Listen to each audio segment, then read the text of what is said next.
Hello students, I hope you are doing well and we are also working from our home. Welcome to St. Angels online classes.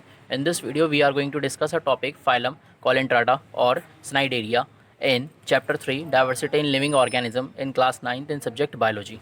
Okay student, in the previous video we were just talking about phylum Porifera, but now in this video we are going to discuss the next topic, that is phylum Colentrata या Cnidaria. Let's start. तो बात करते हैं बेटा इसकी characteristics की। तो इसकी कैरेक्टरिस्टिक्स क्या होती है बेटा, बहुत ही सिंपल। ओके स्टूडेंट्स, अब बात करते हैं फाइलम कोलेंट्राटा की। इनकी कैरेक्टरिस्टिक्स की बात करते हैं बेटा, तो these animals are multi cellular. This is the first characteristic, these animals are multi cellular. ये कैसे होते हैं बेटा, ये मल्टी सेलुलर एनिमल्स होते हैं। मल्टी सेलुलर एनिमल्स का मतलब ये होता है बेटा, इनमें क्या होती है बेटा, डिफरेंट डिफरेंट टाइप की क्या होती हैं, सेल्स पाई जाती हैं। Now the next characteristic is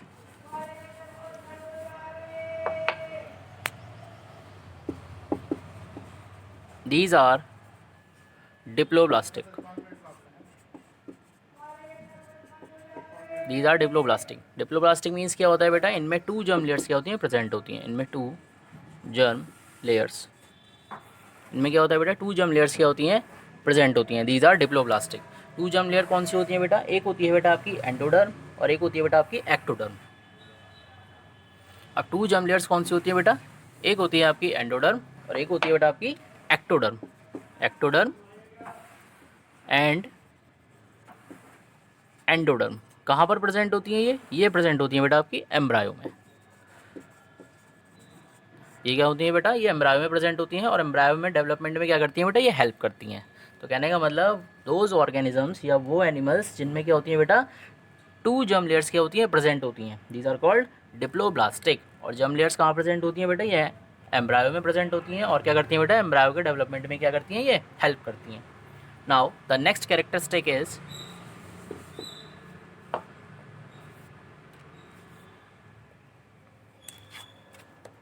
these animals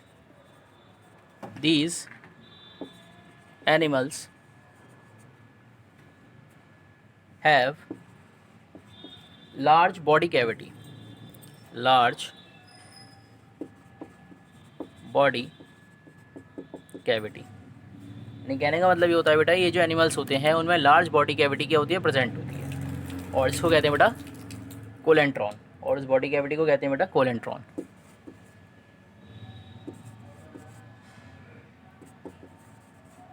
उस बॉडी को कहते हैं बेटा कोलेंट्रॉन, यानी उस बॉडी कैविटी को कहते हैं कोलेंट्रॉन।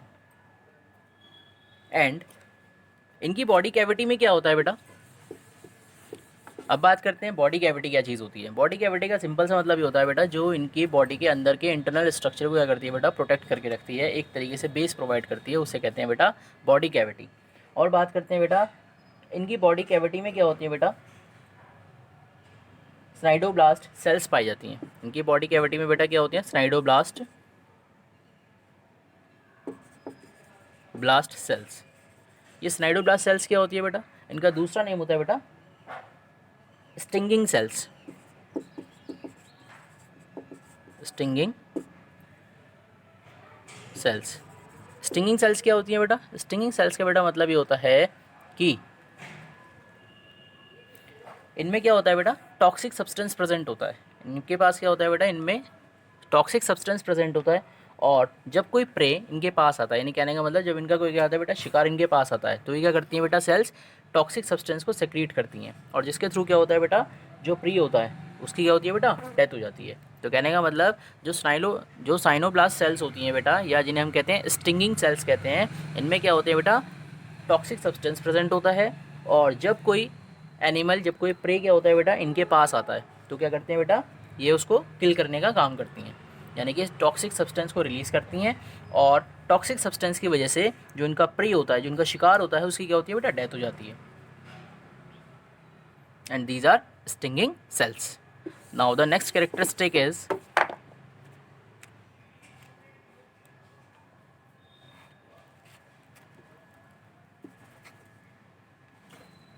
these organisms of this phylum show various forms where one organism exists in many forms। यानी कि one organism क्या होता है बेटा, one organism exist in many forms, यानी इनमें क्या होता है बेटा कि एक ऑर्गेनिज्म क्या कर सकता है, बहुत सारी फॉर्म्स में क्या कर सकता है, एग्जिस्ट कर सकता है, and this property is called polymorphism. This is called polymorphism and this is called polymorphism. Okay students, तो बात करते हैं बेटा पॉलीमॉर्फिज्म क्या होता है। पॉलीमॉर्फिज्म का मतलब ये होता है बेटा द अकरेंस ऑफ टू और more than two types of morphologically and functionally different forms. यानी कहने का मतलब ये हुआ कि इसमें एक ही ऑर्गेनिज्म क्या करता है, द अकरेंस ऑफ टू और more types of morphologically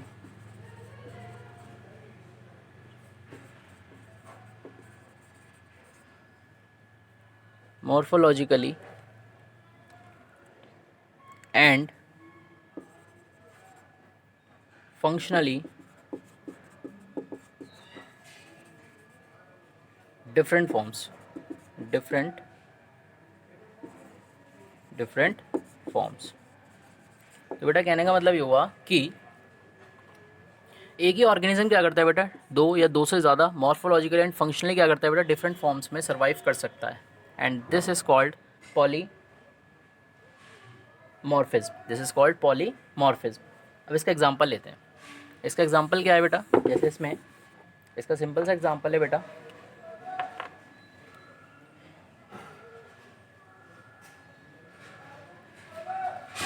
colon traits and especially the members of class hydrozoa show a very high degree of polymorphism। कहने का मतलब ये होता है बेटा जो colon traits होते हैं, एंड उसमें बात करें बेटा जो हाइड्रोजोआ होता है, उसमें भी colon traits में भी बेटा बात करें अगर हाइड्रोजोआ, जो हाइड्रोजोआ होता है बेटा उसमें क्या होता है बेटा पॉलीमॉर्फिज्म ज़्यादा पाया जाता है।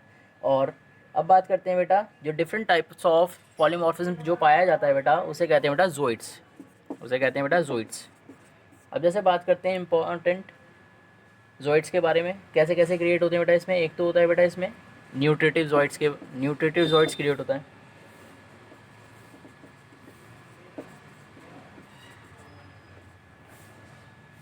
एक क्रिएट होता है बेटा रिप्रोडक्टिव जॉइड्स, एक होता है बेटा रिप्रोडक्टिव जॉइड्स, एक होता है बेटा रिप्रोडक्टिव जॉइड्स। फिर इसी तरीके से बेटा इसमें क्रिएट होता है बेटा फ्लोटिंग जॉइड्स। कहने का बेटा मतलब ये होता है कि जो पॉलीमॉर्फिज्म होता है, जो पॉलीमॉर्फिज्म का मतलब ये होता है बेटा एक ही ऑर्गेनिज्म में क्या होती है बेटा डिफरेंट क्या होती है बेटा फॉर्म्स पाई जाती हैं। यानी कहने का मतलब एक ही ऑर्गेनिज्म क्या करेगा बेटा, पहले रिप्रोडक्टिव जॉइड्स को परफॉर्म करेगा, और फिर कुछ टाइम के बाद क्या हो जाएगा वो फ्लोटिंग जॉइड्स में कन्वर्ट हो जाएगा, और फिर उसके बाद कुछ टाइम के बाद क्या होगा बेटा वो न्यूट्रिटिव जॉइड्स में क्या हो जाएगा कन्वर्ट हो जाएगा। है तो ऑर्गेनिज्म एक ही, लेकिन क्या करता है बेटा अपनी लाइफ साइकिल के ड्यूरिंग अपनी लाइफ साइकिल में क्या करता है बेटा वो अब डिफरेंट फॉर्म्स को क्या करता है परफॉर्म करता है। रीज़न क्या है बेटा परफॉर्म करने का, रीज़न बेटा ये है कि जिससे क्या होता है बेटा ऑर्गेनिज्म अपनी लाइफ साइकिल में क्या होता है बेटा सर्वाइव कर पाता है। अदरवाइज ऑर्गेनिज्म की क्या होगी बेटा जो डेथ है वो जल्दी हो जाती है। इसीलिए बेटा जो कॉलन ट्रेट्स होते हैं क्या करते हैं बेटा पॉलीमॉर्फिज्म को परफॉर्म करते हैं, इसको शो करते हैं। और इसी तरीके से बेटा अगर इसके फॉर्म की बात करें, the two important polymorphic forms are polyp और पॉलिप कैसा होता है बेटा कप शेप्ड, यानी इसकी जो शेप हो जाती है बेटा कैसी हो जाती है कप शेप्ड हो सकती है, एंड मेडुसा। ये बेटा टू इम्पॉर्टेंट पॉलीमॉर्फिक फॉर्म्स है, और मेडुसा मीन्स होता है umbrella shaped,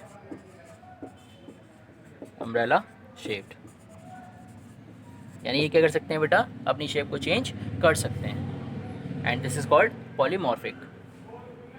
now the next characteristic is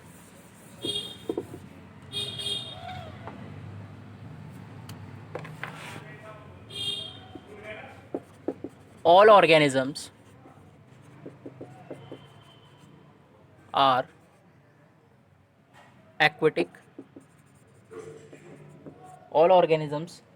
aquatic, ये जितने भी ऑर्गेनिजम्स होते हैं बेटा ये एक्वेटिक होते हैं। कहाँ पाए जाते हैं बेटा, ये पानी में पाए जाते हैं, वाटर में पाए जाते हैं।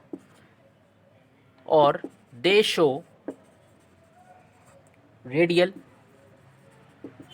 और बाई रेडियल सिमेट्री, बेटा ये रेडियल और बाईरेडियल एक ही चीज़ है। तो बात करते हैं बेटा ये रेडियल सिमेट्री क्या चीज़ होती है। रेडियल सिमेट्री की बात करते हैं बेटा, तो इसका सिंपल सा ही होता है बेटा कि हम एक ऑर्गेनिज्म को जब कट करते हैं, ध्यान से सुनिए बेटा, जब हम एक ऑर्गेनिज्म को कट करते हैं तो हम उस ऑर्गेनिज्म को किसी भी प्लेन पे कट करें तो बेटा वो क्या हो जाएगा, 2 इक्वल हाफ में डिवाइड हो जाएगा।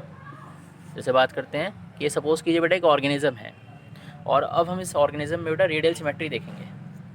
अब आप देखिए बेटा,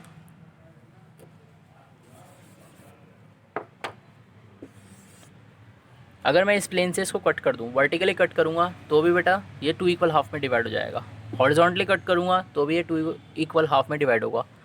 इस तरीके से कट करूंगा तो भी आपका 2 इक्वल हाफ में डिवाइड होगा। और अगर मैं इस तरीके से कट करूंगा तो भी ये आपका क्या होगा, 2 इक्वल हाफ में डिवाइड होगा। तो कहने का मतलब ये होता है कि अगर ऑर्गेनिज्म को किसी भी प्लेन पर कट किया जाए, या किसी भी एक्सिस पे या किसी भी प्लेन पर कट किया जाए, तो ऑर्गेनिज्म 2 इक्वल हाफ में डिवाइड हो जाता है, and this is called radial symmetry. And this is called radial symmetry. And this is called radial symmetry. Now अब बात करते हैं नेक्स्ट कैरेक्टरिस्टिक की। तो कहने का मतलब जो कॉलंट्रेट्स होते हैं बेटा, ये क्या करते हैं बेटा, रेडियल सिमेट्री को परफॉर्म करते हैं। द नेक्स्ट कैरेक्टरिस्टिक इज जो डाइजेशन होता है, जो इसमें डाइजेशन होता है,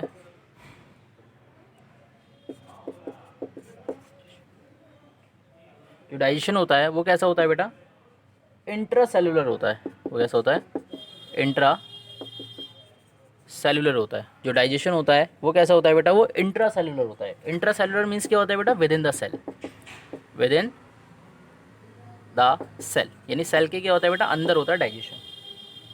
और एक्स्ट्रा सेलुलर भी होता है, एज वेल एज कैसा होता है बेटा, एक्स्ट्रा सेलुलर भी होता है, एक्स्ट्रा सेलुलर भी होता है। एक्स्ट्रा सेलुलर का मतलब क्या होता है बेटा, आउटसाइड द सेल, यानी कि आउटसाइड द सेल, यानी सेल के क्या होता है बेटा, आउटसाइड भी क्या होता है, डाइजेशन होता है।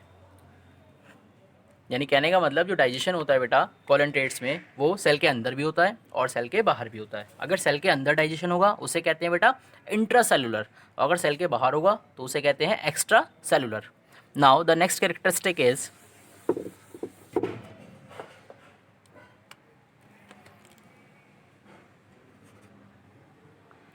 जो रिप्रोडक्शन होता है,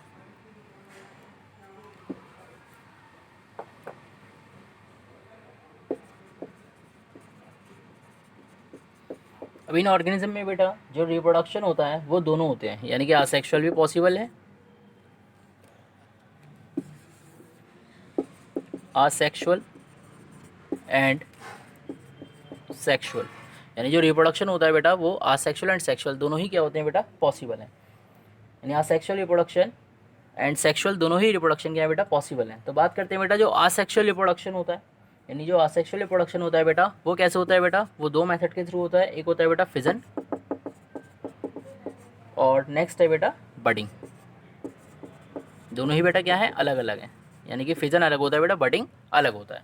तो कहने का मतलब होता है बेटा जो असेक्सुअल आपका रिप्रोडक्शन होता है बेटा वो 2 मेथड के थ्रू होता है। एक होता है बेटा फिजन और एक होता है बेटा आपका बडिंग। और बात करें अगर सेक्सुअल रिप्रोडक्शन जो रहता है बेटा, सेक्सुअल रिप्रोडक्शन होता है बेटा गैमेट्स फॉर्मेशन के थ्रू। यानी जो सेक्सुअल रिप्रोडक्शन होता है बेटा, जो सेक्सुअल रिप्रोडक्शन होता है वो गैमेट्स के थ्रू होता है, वो गैमेट के थ्रू होता है। यानी कहने का मतलब इसमें बेटा male gametes and female gametes का फ्यूजन होता है। फ्यूजन के बाद क्या होता है बेटा, ऑर्गेनिज्म क्रिएट होता है। This type of reproduction is called sexual reproduction. और बात करते हैं बेटा आसेक्सुअल रिप्रोडक्शन में। आसेक्सुअल रिप्रोडक्शन में क्या होता है बेटा, सिर्फ सिंगल पेरेंट बॉडी ही क्या करती है बेटा, पार्टिसिपेट करती है रिप्रोडक्शन में। Now we are going to discuss the examples of coelenterata, phylum coelenterata. Examples देखिए बेटा इसकी। अब एग्जाम्पल्स की बेटा अगर बात करते हैं बेटा, तो फर्स्ट एग्जाम्पल है बेटा आपका hydra, second example is obelia, third example is Physalia,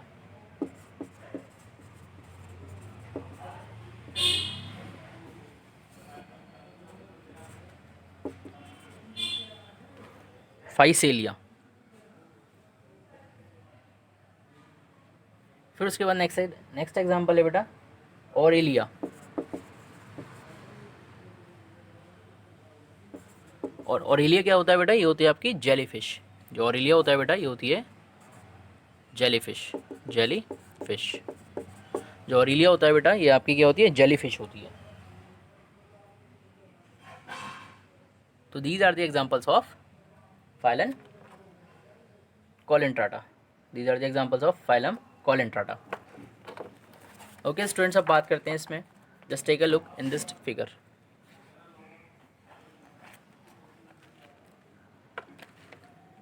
Now here it is a figure. There are some common colon traits. The first is this is Phycelia. This is Phycelia. Now next is this is Aurelia. This is a figure of Aurelia, and this is a figure of Gorgonia. This is a figure of Gorgonia, and this is a colon trait.